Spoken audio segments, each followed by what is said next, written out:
Hello guys, it's D to the B here, and sorry this review took so long to make. We had some interesting turn of events, and also me being lazy, so I'm here to finally review the 4th episode of Loki, and I'm a bit confused which I will explain hopefully almost to the end of the video. So, let's get started. So the episode starts off with a flashback with female Loki as a young little girl. And she is just doing what kids are doing. Just playing with her action figures or her toys. Where suddenly the TVA just comes in, barges in to the area, takes female Loki, and basically wipes her world. Okay, I have a problem with this scene, and who knows, maybe I'm the only one with this problem. Why did they do that?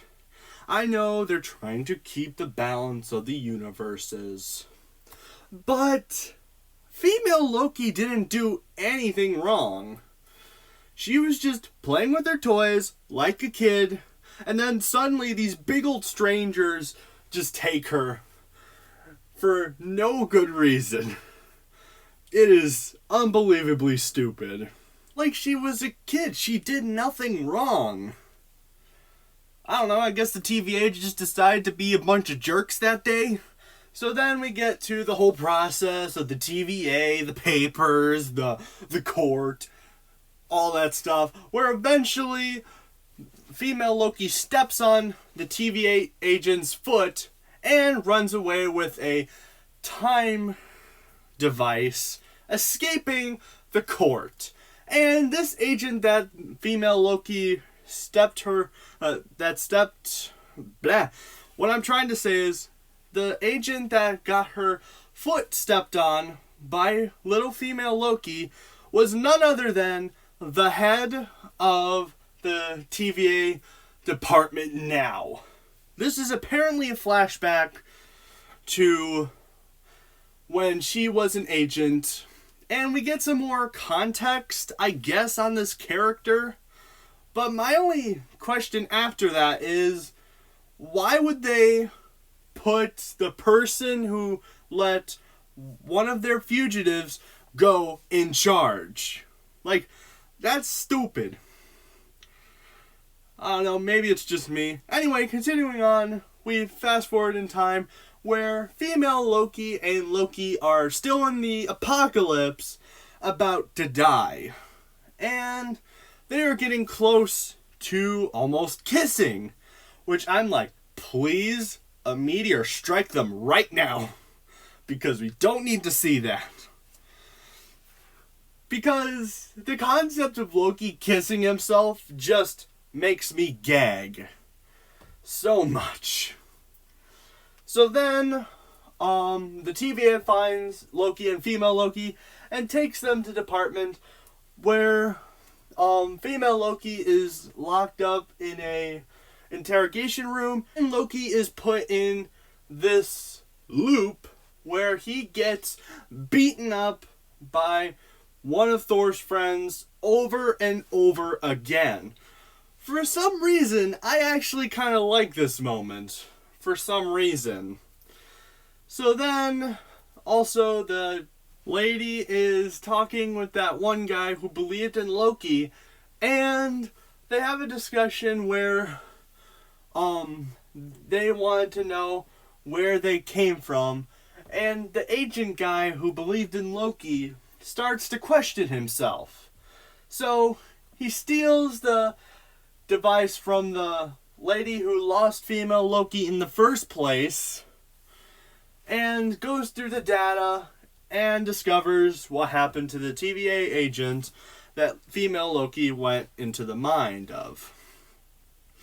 So then, later in the episode, one of the guards of the TVA basically takes female Loki to restore her memory And then the guy and Loki try escaping, but they are caught.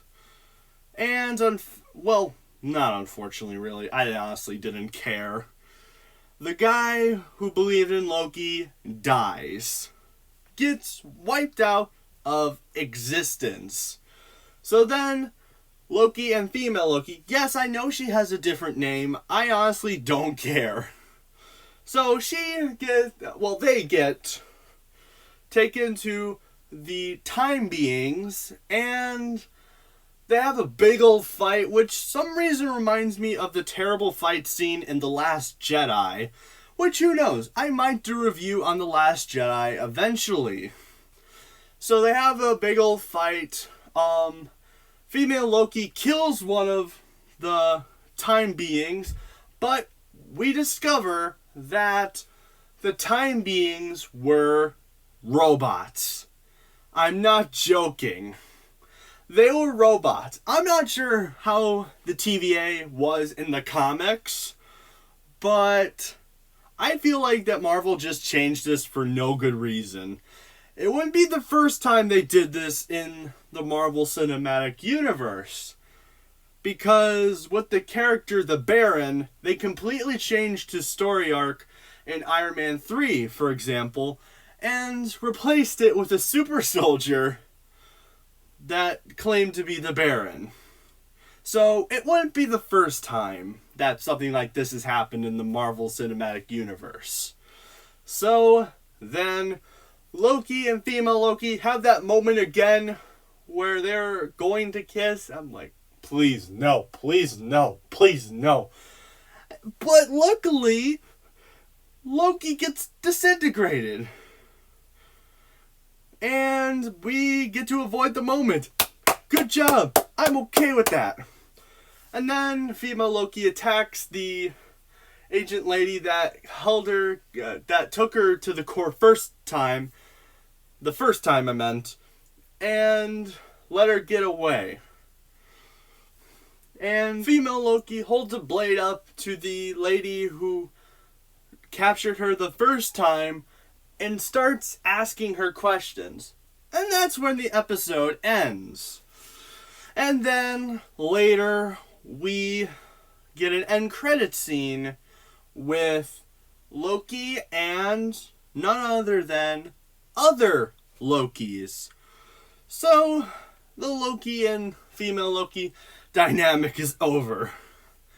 So the part that confuses me is this ended like a season cliffhanger to me. Maybe it's just me being an idiot, which it happens. But I feel like that this was the ending of season 1, even though there are 2 more episodes coming, which is making me start to question it a bit. As I said before, it might be me just being an idiot. It's happened before. As I said, I hate repeating it, but it's happened. And yeah, that was the episode. Kind of bland, to be honest. There, except for that one scene where Loki's stuck in that loop, there wasn't really anything much to this episode. It was basically the same thing as the 2 previous episodes. Nothing much. And to let you know, I might, if there are more episodes coming, like the last 2, there is a chance that I might save them together for one video. Because it is extremely rare for me to review the episodes on Wednesday. And next week, I have to work on that day. So, unfortunately, I won't be able to cover the next Loki episode. Unless if I just do it like the usual time and it's late again. But, yeah. Just wanted to let you know. What do you guys think of the episode? Have a nice day, guys.